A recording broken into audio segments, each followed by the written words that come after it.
Well, hello and welcome back to the KASB Live legislative session webinars, this special preview of the 2020 session. We are recording this, if you're not joining us live, on Friday morning at 10:30 on the 10th, is that correct? I'm joined by Leah Fleiter and Scott Rothschild. Rob Gilligan is doing our controls, but since he seems to be just getting the cough and cold that I'm just getting over with. Thanks, Mark. Yeah, you're very welcome. I didn't want to come back to work, but I thought I needed to. So Rob is not mic'd up, but he'll hand signal us anything we may be forgetting.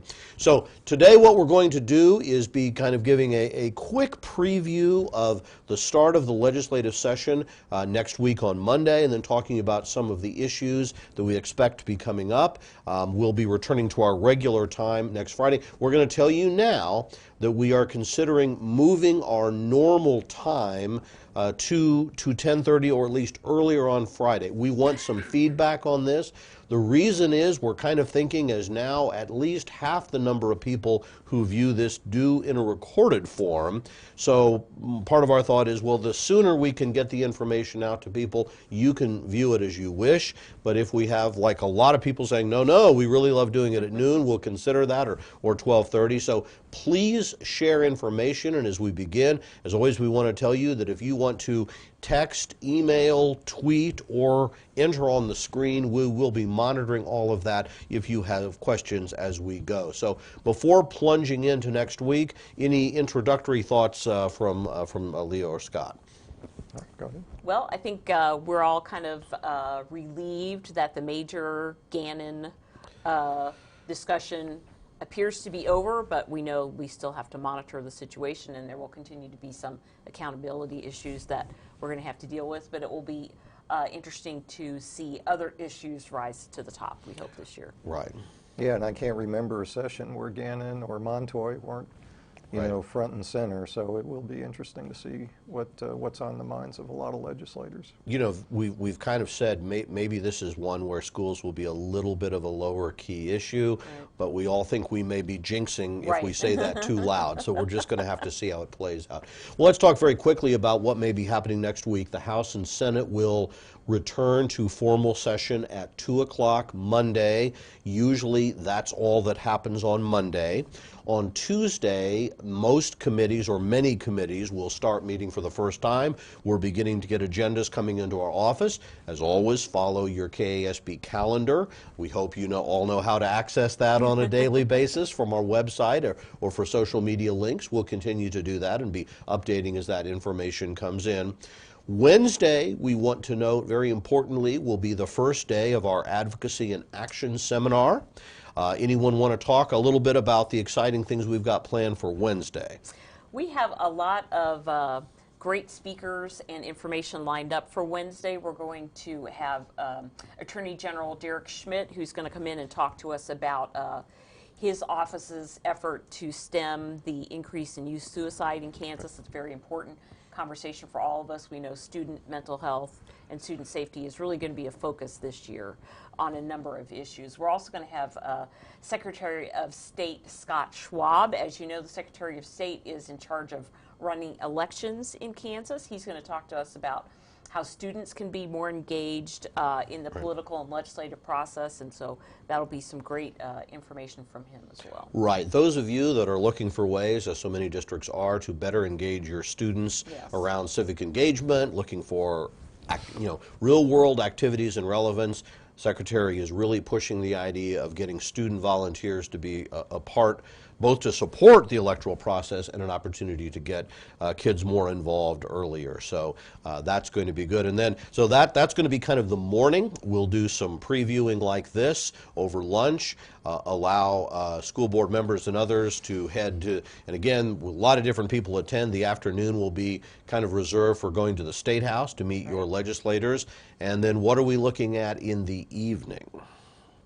Well, in the evening, we have our reception for legislators, and of course, I think Wednesday evening is when the governor gives her State of the State, which pretty much sets the tone, is kind of the preview for the budget that comes the next day, but it kind of sets the tone for the legislative session. We will be having a watch party for that, so you can you know, refreshments, light hors d'oeuvres, and listen to the have governor. have a nice drink and listen to the governor, and it should be interesting. I mean, the governor obviously this week has rolled out some interesting Medicaid expansion and things like that, so it'll be interesting to hear what she has to say. That's correct, and that'll give a chance then. As always, we will invite, all legislators will be invited to stop by, and typically about half the legislators do at least stop by at one point. So it's really helpful if we have school leaders there to meet and greet them as long as, as well as our staff. So that'll be a very busy week. That'll be Wednesday. Thursday, we will have, and we're going to preview those a little bit, a number of special interest breakout topics during the morning. Also, at what we think will be 9 o'clock, we haven't heard for sure, the budget director, Larry Campbell, will be briefing on the budget details. The House Appropriations and Senate Ways and Means Committee will be paying attention to that. I will be then scurrying around to try to update. We'll have a breakout session I'll be doing at 11 o'clock, we hope, on the details of the budget and other questions you might have. And then we will be having a noon presentation that we're very excited about on the issue of foster kids in Kansas. Yeah, in fact, that is going to feature the two reporters who did such great work kind of exposing, as part of a nationwide study, the issues with foster care across the nation and how those impact Kansas kids. So great investigative work on their part. I've worked with both of these reporters before. I think they're good presenters, and it's not going to be a fun conversation because it underscores some of the real challenges we have. But I think it'll be good information for educational leaders to hear, and we appreciate them coming. There's then going to be a brief opportunity, kind of a wrap up, some breakout discussion. Some discussion opportunities between our participants, administrative leaders, to kind of talk about how you can better frame issues. So we think it's going to be a really exciting 2 days. And then, of course, Friday we'll move into, well, our first full webinar of the session. So we certainly hope you can join us next Wednesday and Thursday for the Institute, or at least be with us in spirit, I guess. So following that, we wanted to talk a little bit about what we see are some of the key issues coming up. Again, giving you the opportunity, if you have questions for us, to communicate those. I'm going to just touch on what we think will be some of the lead topics and let Scott and Leah respond to any of those. You know, one of the things that, as Leah pointed out, we are not waiting for action on school finance. School finance is likely to work its way into some of the issues we'll talk about. We're going to present these topics around what KASB calls our pathways to success. They're part of the topics of our legislative program and our priority resolution that was adopted by our delegate assembly about a month ago. That's right. That guides kind of our work. That first topic is the issue of quality educators. Big issue that I think will be focused on for most of our districts is how we can have competitive salaries and benefits for educational leaders and filling new positions that we have. So I think a lot of that is simply going to be, is the legislature going to stay the course in providing the funding that was expected? We anticipate that be the case. We will be watching that. If there are other issues around educational quality, licensure that tend to come up, we'll report those. But that's not really risen to the top as a big topic right now. The second pathway area is really helping all kids succeed, equity issues. Couple things, again, I'll mention quickly and see if anyone wants to add. As many of you know, for the past 6 months, really there's been a big focus in developing stronger early childhood programs in the state of Kansas. While we are not seeing any specific legislation right now, I think there is going to be a focus on, if possible, expanded funding for things like early childhood education programs, support for child care initiatives, some of these things. We'll be watching that very closely, and there will be a breakout session on Thursday morning with Melissa Rooker, who is the Executive Director of the Children's Cabinet, Amanda Peterson, who's the lead person in the Department of Education. And related to that issue around equity is also high-risk students or at-risk students. The particular topic is going to be removing the sunset on high-density weighting, and the issues that are coming out around the audit that came out that is really, I think, generating a lot of questions on how we do at-risk programming. Expect legislative interest on that. And then kind of the final big topic in this area, special education. As I think many of you know, we continue, despite the additional funding, to lag behind full funding of the IDEA program. The state board has suggested that savings in school funding go toward fully funding special education. We'll have to see what the governor says on that. Observations around any of those guys, again, not, one area we know we need to do something, some other areas that will get attention. It's not quite as clear what the legislature may do. Well, on special ed, I think in addition to the savings, I mean, we were seeing some pretty good revenue reports over the past year, and so I think that helps in maybe those efforts to kind of increase funding there. That's right. So I think that will be a topic. Of course, we're going to continue to see there will be a lot of other interest in that area, and certainly one of those other, and again, kind of a balance, a big part of what's driving the cost of special education are early identification programs, which are very important. Of course, there's also sort of a push to say, well, if we could reach students even before they get to school, we might be able to reduce some of those. So I think prioritizing dollars are going to be real critical. Obviously, early education has been a big priority of this governor. I wanted to note also we're going to have a federal update on Thursday that will feature a discussion of federal efforts to fully fund the IDEA. The proposal is to fund it over a number of years in order to kind of minimize the shock to the federal budget, but that is something we'll be discussing with some DC experts on Thursday. Good point. The third kind of topic that we focus on is student health and safety. Just as we've indicated with the Attorney General talking about suicide, foster care, the whole issue of how we deal with health, safety, issues of trauma is going to be critically important. We expect there will be legislative focus on vaping in some way. Right. We expect there will be at least briefings in reaction to the work on bullying.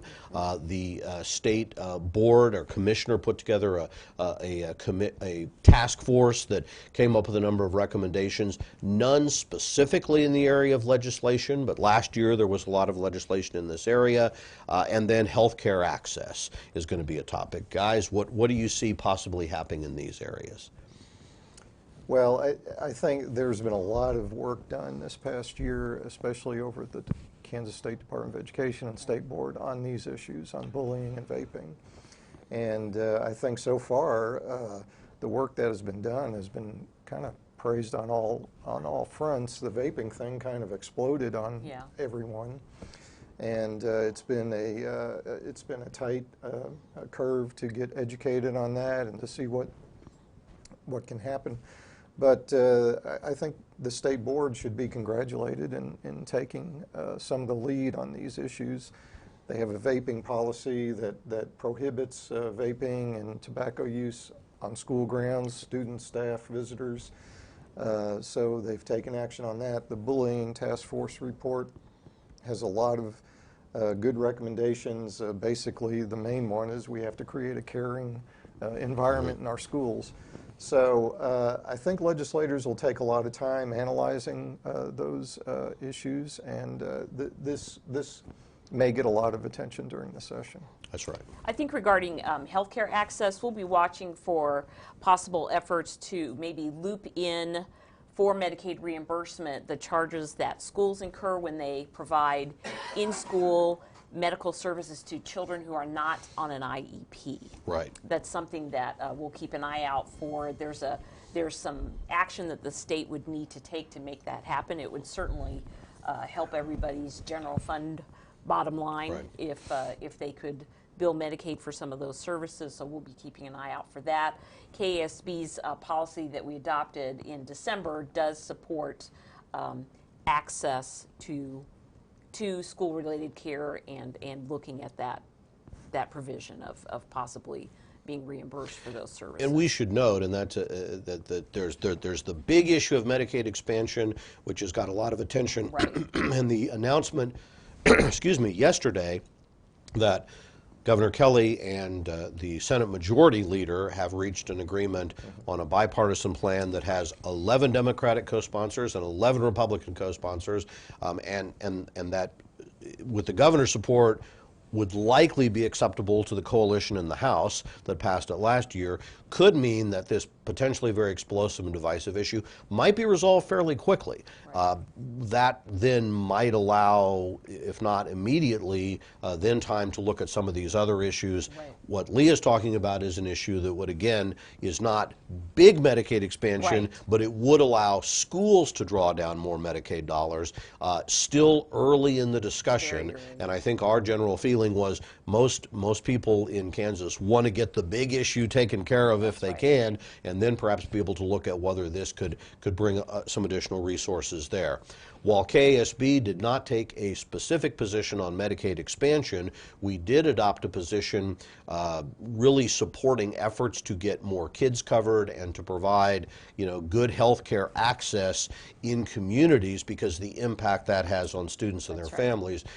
So certainly a bipartisan plan to not only expand Medicaid, but also what was announced yesterday was a new focus on sustaining rural health care could be critically important to many of our rural schools in those communities. So we will certainly be following that and trying to know enough about what we're talking about to let you know.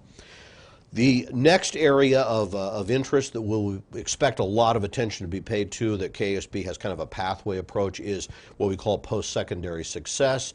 And it just really ties into the idea that the whole Kansans Can effort is to help get kids prepared, not just to pass a test, but to be successful in college, in careers, in other post-secondary training. So this is something that, I guess I phrase it this way, there's kind of a sense that, well, with Gannon and a plan in place, we've kind of taken care of what we needed to do with K-12. I think there's a lot of sense of our friends in higher education that they've really had to wait, they've fallen behind. What do we expect might be some topics coming out of that area? Well, I think the main one is funding. The regions have sustained some cuts in recent years, and they would like to recoup that money and be able to keep tuition down, because the relationship between state funding and tuition is always kind of a seesaw. And so I think that's one of the main issues that they'll be talking about. Yeah. Related to that are going to be some questions, again, of that overlap. One thing that was very successful, so successful we sort of fell behind on funding, was the state payments for students taking career tech courses from post-secondary institutions. As I think many people are now aware, there is initiative to try to get to a point where the state would also fully cover the cost for high school students to take college courses through concurrent enrollment courses. This would allow students to, really get a start, kind of a down payment paid by the state toward academic programs as well as CTE programs. One of the issues tied to this is the ability to have faculty to do this. So again, this is something that, while not directly K-12 funding, we do think does have an impact on our goal to better prepare students for post-secondary success. So we will be watching that. There are a couple of other issues that may not directly affect K-12, but we could get caught in, kind of caught in their wake in some ways. One is there is a lot of legislative concern over a couple of Supreme Court decisions last year, not in education funding, particularly around abortion is the most controversial one, that could result in either efforts to change the decision on abortion, for example, by limiting the role of the courts. But that brings in the whole question of the role of the court, how judges are appointed, and there's still some lingering concerns over the court's role in school funding. So we will be watching that issue, because it could potentially affect the role of the judiciary beyond those immediate decisions. So one thing, and I don't know whether you guys want to weigh in on that. Well, this has been going on for, I guess, forever. And there are certain segments within the legislature that are very angry over the Kansas Supreme Court's decision in that abortion decision. Of course, the way we select judges, if it's impacted in some way, that could affect future rulings in school finance cases. So while it may seem like it doesn't touch us, it really does, because obviously all of our funding issues have gone before the court over the past, I don't know, 20 years. Right. Yeah, so we'll definitely be keeping an eye on that debate for any forays into the court's authority to be part of the three branches of government.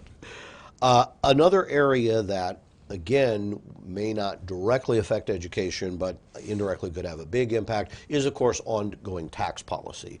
And this is something we have been noting that since the repeal of the largely repeal of the income tax cuts several years ago, state revenues have been much more stable. They've tended to run ahead of expectations most of the time. We actually are going into this session, well, in November, the estimators added about $500 million in additional revenue over 2 years, which has dramatically stabilized the budget situation and made it look much more likely that those out-year costs of school funding will be able to be paid for.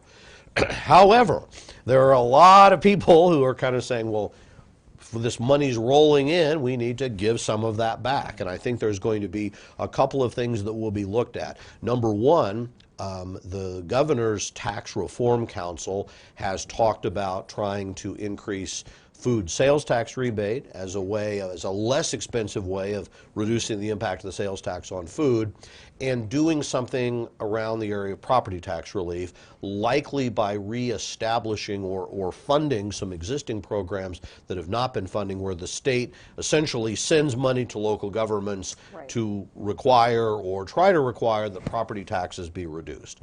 On the other hand, there's still legislative interest in, all the way going back really 2 years ago, to the federal tax cuts that kind of indirectly raise state taxes by dealing with state exemptions, deductions, those things, the so-called windfall. Last year, the legislature passed 2 different bills that were vetoed by the governor that kind of went too far, she thought, in that area. Into this mix, the State Chamber of Commerce, very powerful organization, has worked with the Tax Foundation and come up with a whole series of tax reform plans that also have to do with corporate taxation, taxing services, a whole host of things that they will argue would be necessary to make Kansas more competitive, grow our economy, grow our population. So all of those could have an impact on the dollars available for education funding, higher education funding, early childhood. All the things that we've talked about that have a price tag could be affected by those policies, as well as, of course, the underlying growth within the state economy. So we will be watching those issues very closely as well. So I think that's what we see as the sense of some of the big issues coming forward. You know, as always, we would if you're watching this, you probably know how you find our information, but we certainly hope that you are aware, in addition to this, our social media presence, our daily email presence and updates that we give you. All of our testimony is made available on our website. It's available, and then whenever we provide new information, analysis, resources, we put those on our website. On our key advocacy resources page, which you can access under the advocacy tab on our home page. So I think that pretty much stays within. We wanted to keep this within a half hour. I've not seen any questions coming forward. Is there anything else that we'll give you maybe just a moment to see whether anything comes in? But as always, you can reach us at any time. We'll get back to you. And we certainly plan, well, probably Monday, to return to our daily Facebook Lives. We'll be looking to do that from the state capitol. Those prove to be pretty popular. As always, we welcome your feedback. We welcome your recommendations for improvement. Guys, have I missed anything you want to add before we wrap up? I think we've covered it pretty well. Yeah. Looking forward to the session and to the future of the state. And 2020. I just might add, all these issues, all these legislators are going to be up for re-election, so that may have an impact on what they do this session. You Absolutely, never good know. point. They will certainly be mindful of that, I guess, as democracy works its will. So, okay, well, guys, thank you very much. Rob, thank you for managing things and suppressing your coughs as much as we hope you did. Thank you, as always, for viewing whenever you do. So one last point, we're looking for feedback as to any preferences over the timing of our weekly efforts. Usually, of course, 12:30 Fridays. Sometimes if we have an early break or a long weekend, we'll move earlier. But we're talking about maybe trying to make our standard time earlier during the day on Fridays. Would welcome your feedback. Thanks for joining us, and we'll see you next week.